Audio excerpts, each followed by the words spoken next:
मान रही थोरा मथोरा मुते मारू अड़न जा थर में वारी थोरड़ी तिहा घणेरा भलायूं भेरा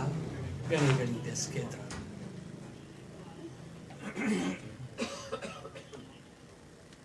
मां समझा तो त मूंखे सभिनी जा थोरा ई वञणु घुरजनि।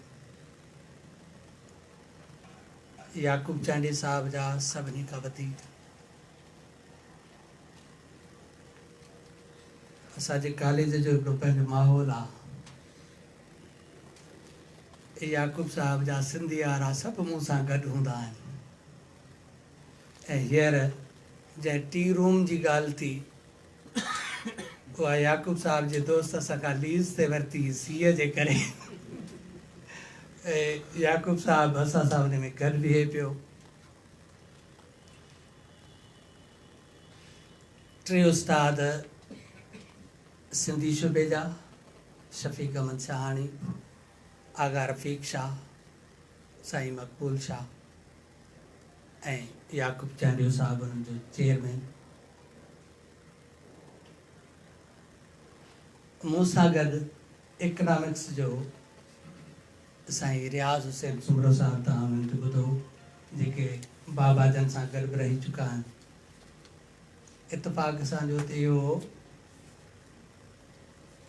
त बशीर अहमद बारकज़ई साहब असांजो हेड हूंदो हो,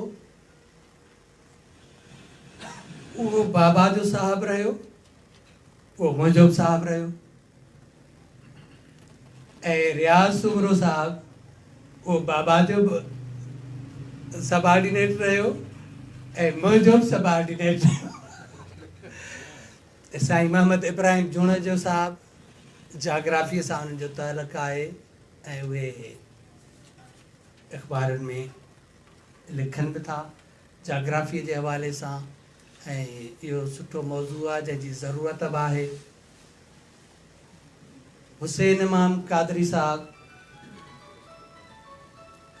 उहो बि असां सां गॾु विहण वारनि मां आहे। हीउ सॼो सहरो जेको आहे अॼु जे प्रोग्राम जो उन्हनि जे सर वञे थो।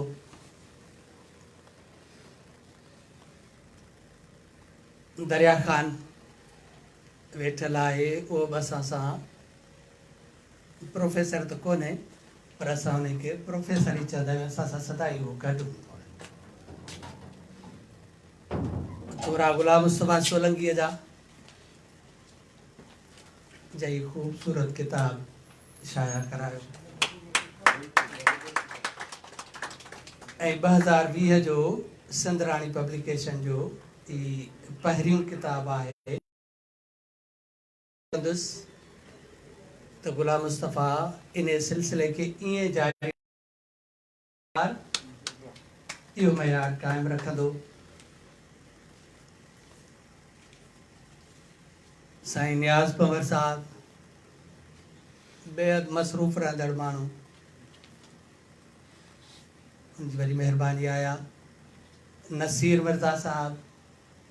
अॼु बि 2-3 प्रोग्राम करण खां पोइ नसीर साहब हिते पहुता आहिनि। साईं ताज जोयो साहब सभिनी खां पहिरियों पहुचण वारो माण्हू। साईं अनवर आज़ाद कांदड़े साहब जा ख़ासि तौरु तव्हांजी वॾी महिरबानी, तव्हां असांजे लिकाइण जे बावजूदि अचे वियो ऐं इहो हो त अॼु हैदराबाद में इलाही प्रोग्राम आहिनि ऐं मूंखे कंहिं दोस्त चयो त उतां हूं जेको आहे सो दोस्त अची सघनि था। मुंहिंजो बिल्कुलु उहे जेके पाण ई ईंदा उहे अखियुनि ते, सो तव्हांजी तमामु घणी महिरबानी। बिना ॿुधाइण जे ख़बर पवण ते आयो, तव्हांजी वॾी महिरबानी। अदीज़ेब किताब ते लिखियो, तमामु सुठो लिखियो। मूं पंहिंजे किताब में मां पंहिंजे नसीर बि सम्झे थो, ज़ेब बि सम्झे थो, नियाज़ बि सम्झे थो, परवेज़ साहब सम्झे थो, याकूब साहब सम्झे थो, मूंसां जेके बि गॾु रहिया आहिनि उहे मूंखे सम्झनि था त मां कहिड़ी तबियत जो आहियां। जेकॾहिं ज़िद ते आयुसि त उहो ई कंदुसि, भली उहो ख़राबु हुजे। जेको मुंहिंजी दिलि चवंदी। परवेज़ साहब मूंखे चयो तव्हां हिन ते जेको आहे सो जिन जिन माण्हू लिखियो आहे उन त तव्हांजी शख़्सियत ते लिखियो आहे, हिते कहाणियुनि ते द्वार के कोन्हे लिखियो। मुंहिंजो किताबु आहे ख़र्च असां गॾिजी कयो आहे। ॿिए कंहिंजी असां ॻाल्हि छो ॿुधंदासीं? सलीम चना वारी ॻाल्हि छो त सलीम चना मुंहिंजो अहिड़ो दोस्त आहे जेको पंहिंजे उन स्टैंड ते क़ाइमु रहंदो आहे। अदीज़ैब जेको आहे हितों जे लाइ लिखियो आहे हिन में त अंब जो वणु, लीमे जो वणु, ज़ैतून जो वणु, मोतियो, बुगरो सभु हिते मौजूदु आहे। पर इतफ़ाक़ सां अॼु जॾहिं हीउ प्रोग्राम हिते थिए थो पियो त उहे शयूं कोन्हनि के हिते फ्लोरिंग थी चुकी आहे। ज़ैब सिंधी साहब उनजी वॾी महिरबानी, न त असां पंहिंजे अहिड़े क़िस्म जूं कचहरियूं अॼु असां हिते 30 माण्हू आहियूं, पर 12 ऐं 15 जी हर साल हिकिड़ी बदावत उहा हमेशह थींदी रहंदी आहे। ऐं डॉक्टर नासिर साहिबु मूंखे चयो, असांजो हाणे VC बि आहे, प्रिंसिपल बि आहे, उन मूंखे चयो त इहो दावतूं ॿियूं पर जेका गुलकुंदर जी घर दावत थिए थी उहा थियणु घुरिजे। उनखे त मूं चयो त मूं जेके मुंहिंजूं नियाणियूं हुयूं जेके इहे कमु कंदियूं हुयूं उन्हनि जूं शादियूं थी वियूं ऐं 2 नियाणा मुंहिंजा हींअर हिते मौजूदु आहिनि। ग़ुलाम शबीर शेख जेको आहे इहो मुस्लिम कॉलेज में लेक्चरर आहे अंग्रेज़ीअ जो, ॿियो शफ़ीक रहमान सफ़ा पोयां वेठो आहे, उहो ई जेके हेड मास्टर आहिनि जिन खे लाहिनि था उन्हनि में उहो शामिलु आहे। उनखे पंहिंजो प्राइवेट स्कूल बि आहे। त ज़ैब साहिब जी महिरबानी, उन मूंखे न त हिते इहो ज़िक्र कंदो त मां माना एतिरो टाइम कोन्हे, मां कोन थो लिखी सघां, मां कोन लिखंदुसि, मूंखे पाण चयाऊं, उनजी वॾी महिरबानी, उन लिखियो। सलीम चन्ना साहिब जी ख़ासि महिरबानी, उन तफ़सील सां मुंहिंजे कहाणियुनि ते लिखियो आहे। मां पंहिंजे कहाणियुनि जी ॻाल्हि कयां, तंहिंखां पंहिंजे दोस्तनि जी ॻाल्हि कयां त उहो वधीक सुठो रहंदो। सलीम चन्ना साहिबु मुंहिंजे कहाणियुनि ते तफ़सील सां लिखियो आहे, छो त उन मूंसां जेकॾहिं नियाज़ पंवर साहिबु, ज़ैब सिंधी साहिबु, परवेज़ इक़बाल साहिबु, असां हिकिड़ी जाइ ते सभ खां वधीक गॾु वेठा आहियूं। इहो सभु ज़ैब निज़ामानी लिखियो आहे, पर उहा अलाए छो हींअर एतिरी बि तकलीफ़ कान कई त मां जेको हुतां वठणु वियोमांसि पंधे रही, पोइ रोड ख़राबु हो, उन जो बि जेको आहे सो कर्ज़ु पूरो कोन कयाई। ऐं ॻाल्हि करणु खपंदी हुअसि। त्रिमूर्तीअ जो ज़िक्र कयो ताईं त ज़ैब सिंधी माना अदबी दौरनि में त्रिमूर्तियूं ठहंदियूं रहियूं आहिनि। उन्हनि में नियाज़ पंवर, ज़ैब सिंधी ऐं गुलकुंदर जी हिकिड़ी त्रिमूर्ति हुई। ऐं पोइ हिकिड़ो रिटायर थी वियो, हिकिड़ो पंहिंजी बदिली कराए ॿिए पासे हलियो वियो, टियों उते ई कॉलेज में आहे। उनजो परवेज़ साहिबु जेको आहे उहो साथी रहियो। अदीअ खे वधीक ॻाल्हाइणु खपंदो हो। ऐं चलो ठीकु आहे। सलीम चन्ना साहिब सां मूं इन हवाले सां उन खां लिखारायो त उहो मूंखे तमामु वेझो आहे। मूं सफ़र जेके वधीक कया आहिनि सॼे सिंध में अदबी संगत जे हवाले सां, दोस्तनि ॾे वञण जे हवाले सां, उहे सलीम चन्ना सां वधीक कया आहिनि। नूर हुसैन मुंहिंजे किताब ते लिखियो आहे, उनजी वॾी महिरबानी। नूर हुसैन मुंहिंजे मुलाक़ात खे 2 साल बि अञा मां सम्झां थो त न थिया। ऐं मूं सायो करे नूर हुसैन साहिब खां लिखारायो त उनखे मुंहिंजे ज़ाती हवाले सां एतिरी ख़बर न आहे त हीउ तबियत जो कहिड़ो आहे। पोइ इहा अलॻि ॻाल्हि आहे त जेके पारखू आहिनि उहे सम्झी वञनि था। नूर हुसैन जेको ॻाल्हाए वियो, उन जेको लिखियो आहे, उन में मुंहिंजे मिज़ाज ते बि सभु सम्झियो ताईं, उन ते लिखियो ताईं। पर मूं नूर हुसैन खां इन जे लाइ लिखारायो त हीउ सिर्फ़ु कहाणियुनि ते लिखे। हिनखे मुंहिंजी ज़ाती हवाले सां ख़बर न हुजे त हिन को इश्क कयो आहे, हीउ को हलियो आहे, हीउ को घुमियो आहे, हिन जे पोयां केरु हलिया आहिनि। अदबी सफ़र रिसाले जे हवाले सां बि नूर हुसैन खे एतिरी घणी ख़बर न हुई। नूर हुसैन तफ़सीली कहाणियुनि ते लिखियो आहे, जंहिंखे असां ज़ैब साहिब खे ख़ुशि करण लाइ न, इमदाद हुसैनी साहिब जे चवण मुताबिक़ समहाग माना सभिनी खां सुठो मुहाग। इमदाद हुसैनी साहिब जे चवण मुताबिक़ माना सभिनी खां सुठो मुहाग त उहो ज़ैब साहिब जो लिखियोसीं। ऐं नूर हुसैन जेके असां नालो अभ्यास जो ॾिनो, न त उन के बस आपो जे करे असां के के नाला पैदा करना त पोइ उन जो को नालो पैदा कयो उन जो को नालो पैदा कयो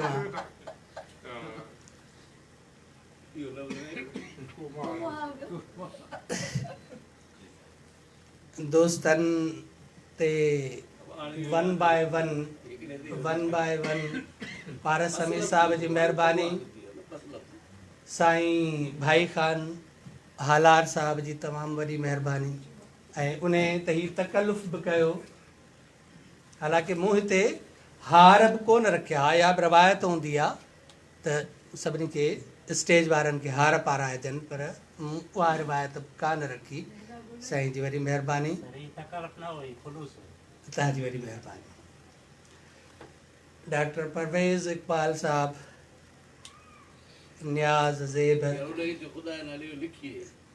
हा बिल्कुलु सही इहो तव्हांखे अर्ज़ु तव्हां लिखी ॾियो साईं खे इहा तमामु सुठी शइ लॻी आहे इहो आर्टिकल किथे छपे छॾींदासीं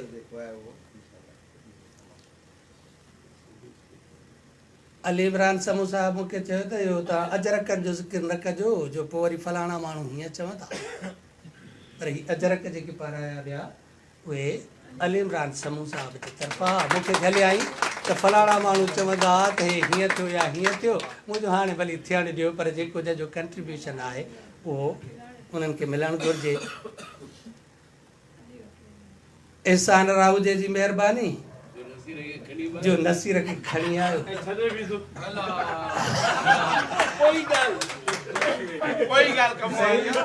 पर इहो हाणे हाफ़िज़ साहब अची वियो आहे लॻे थो त एहसान बची वियो एहसान बची वियो अली इमरान समय खे मूं चयो त नसीर साहब जन खे उॾाई छॾनि घर छॾनि कादरी साहब जो ज़िक्र थी वियो हाफ़िज़ साहब जो ज़िक्र थी वियो हाफ़िज़ साहब कोईटा मां हली आयो आहे उनजी ख़ासि महिरबानी अल्लाह नवाज़ नूहानी असांजो महबूब जूणे जो अल्लाह नवाज़ नूहानी डॉक्टर अली बख्श लगारी एहसान राव जो हाफ़िज़ साहब इहे उहे मुंहिंजा दोस्त आहिनि जेके हमेशह मूंसां गॾु हूंदा आहिनि अदबी को मेड़ाको हुजे या का निजी प्रोग्राम हुजे काॾे घुमण जो प्रोग्राम हुजे इहे दोस्त मूंसां हमेशह गॾु हूंदा आहिनि महबूब त मुंहिंजो अहिड़ो महबूब आहे जंहिं मुंहिंजी बाक़ाइदा ख़िदमत कई आहे ऐं वरी इहो बि मां इज़हार करे छॾियां त उहो वक़्तु हो को ज़ेब साहब त उहो लिखियो बि हो पर मूं उनखे पंहिंजे उन में एडिट करे छॾियो के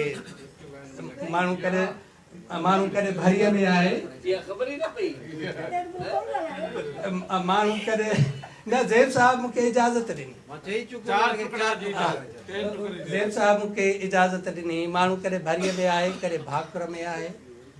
ही महबूब हाणे डॉक्टर आहे पर हिकिड़ो अहिड़ो वक़्तु हो जो मूंखे नंढड़ी जाई त उन हाणे महबूब खे इहा ॻाल्हि यादि न हूंदी त उन जा पैसा बि फ़िलहालु उते उन हली ॾिना सो इहे जेके माण्हू आहिनि इहे त असांजा जिगर जा न आहिनि पर अॼुकल्ह धाड़ो लॻो आहे एहसान खे मूं चयो त तव्हां मुंहिंजो महबूब मूंखां जेको आहे उहो जुदा करे हलो था ईअं न कयो महबूब चए न इहो एहसान चयो त न इहो तव्हांजो ई महबूब आहे सो एहसान हाफ़िज़